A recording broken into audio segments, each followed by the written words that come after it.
When you finally have everything you want, there's only one thing you're going to ask yourself: how am I going to contribute to the world? How am I going to make a difference? So we use different tools to help people to get to that point. But if the person's doing the vision board and they're saying, when I get my new car, I get my new house, I get my new relationship, then I'm going to feel so great. Well, then they're back to the program, waiting for it to happen for them to feel the emotion. They're believing their outer world has to change in order for them to feel better. There's no effect of drawing the experience to you with that way. So the person has to use those tools to get them into the emotional state for them to feel like it's already happened. Now think about this.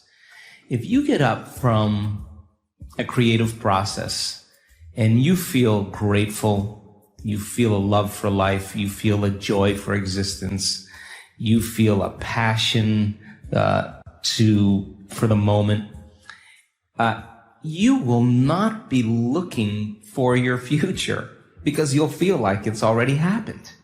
It's the moment that we start feeling those self-limiting emotions that we feel separation, and then we start looking for it again. Well, then, if you're waiting, you're not creating, you're in separation again. So then, whatever it takes for you to move into a state of being. And what is a state of being? Thoughts are the vocabulary of the brain. Feelings are the vocabulary of your body. How you think and how you feel creates your state of being. So then if you wake up in the morning and you come back to your senses with a clean slate and you say, I don't feel anything, you say, well, let me start thinking about all the problems in my life. Well, all those problems are connected to different people or different objects or things at different times and places. Every one of those problems has an emotion associated with it. So all of a sudden you start feeling unhappy, you start feeling bitter, you start feeling frustrated. So now your body's in the past. So then most people then create a state of being that's connected to their past. And if they're in the familiar past, then they are going to crave the predictable future and they're going to fall back into routine.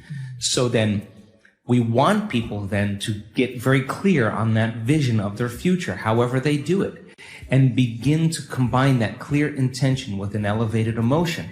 And the stronger the emotion they feel from the vision they're creating, the more altered they feel inside of them, the more they're going to pay attention to the pictures in their mind. And now they're remembering their future. And biologically, it's exactly the same as remembering your past. In fact, if you're not being defined by a vision in the future, it means you're making your past more real than your future.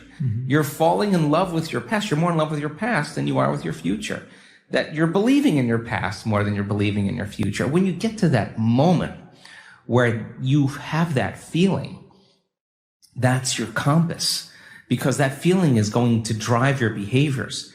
It's going to drive more of those thoughts. And when you feel that feeling and it's visceral, no person, no thing, no experience will stand in the way between you and that vision. And you will be initiated by the universe into wealth. You will be initiated into health. You'll be initiated into freedom. Those people, all those people that have healed themselves of all those different health conditions, they are so humble and so happy, and they feel so great that they would never trade this feeling because of what you thought of them. They've left that program behind a long time ago.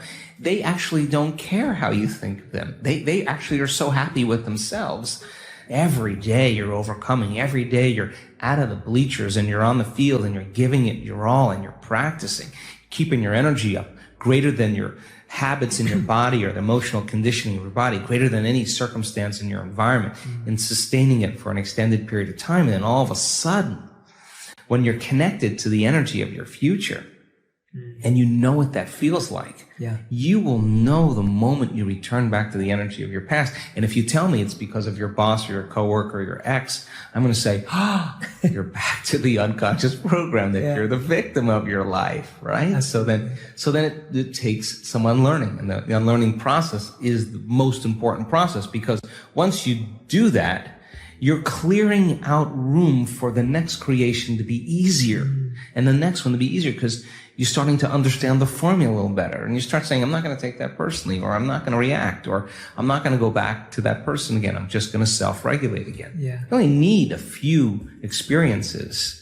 to know that this is the truth. And then you start managing your attention, and you manage your energy a lot better. And I think that I always say, I don't care that you fall off the horse. I just care when you get back on, right? Because some people fall off and then they have to go into guilt and analysis, and they take weeks. And well, you could have just said, I fell off. Let me just get back on and keep going here. I think that emotions are energy in motion. And so let's just say that we share the same experiences, okay? We're friends and we share the same experience. Oh, you're from London, I've been to London, my daughter lives in London, and we have, hey, you do this, I do that, you did that, you own this, I own that, So what we do is we actually look to see when we meet people if we're matching neurologically, if we're matching emotionally. So if we share the same experiences, we share the same emotions. And if we share the same emotions, we can relate to one another. So this is where it gets sticky. So then the moment you start saying, oh, that person did that to you once. Yeah, that person, I had a similar experience. That person did that to me. Now we open the door like, I'm going to use you to reaffirm my attachment to that emotion. And let's just work it up so that you can suffer and I can suffer, and then we can have a conversation. And literally, we're sharing the same energy. And if we're sharing the same energy, we're sharing the same information. And we're bound by an invisible field of energy that keeps us connected. Yes. So then what does it take to break that energetic field? An energy that's greater than the energy that's holding it together. That's how you separate atoms that become a molecule. They're bound by an invisible field of energy that's keeping them connected. So you got to use a greater energy than the energy that's holding them together to separate them. Well, in order for you to change, then, you can't have energy without awareness or consciousness. You got to go to a greater level of consciousness and change your energy. And nobody changes, Jay, until they change their energy. And when they change their energy, they change their life. So then you may say, well, this person, I use this person, and I use my enemy to reaffirm my addiction to hatred.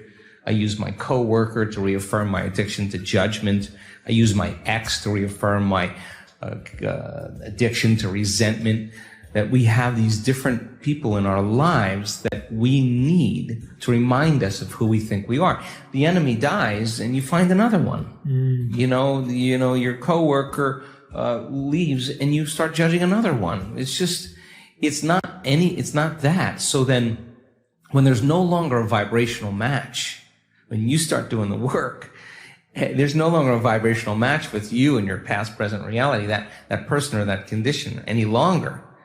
That person or condition is going to spiral away because you're no longer in need of that. So then our life begins to change when we change our energy, and we begin to take our power back. That's essential for us to begin to create with. Now, some people can't handle that because they're not conscious that they're doing it. So they'll be working on their vision of the future, and yet they'll spend 2 hours lowering their energy back into victimization or suffering, and they want to know why their future isn't happening. Well, there's an unconscious program. Let's go after that. And once you start going after that, now all of a sudden your life starts to change again. So you can't say it doesn't work. On some level, we don't work. And if you're really invested in this, the question is, what is it about me? Where am I directing my attention or my energy? Who am I using to reaffirm some conditioning that I need to remember as my old self? So then when you stop reacting to the person, or the person's now complaining to you and you're not complaining back, it's going to be an uncomfortable moment because you're all of a sudden seeing a part of you used to be that you no longer are, and you have to be willing to not go there. And over time, that person will thank you and they'll say, I didn't even know that I was complaining that much. And by changing yourself, you help others. That's how it works.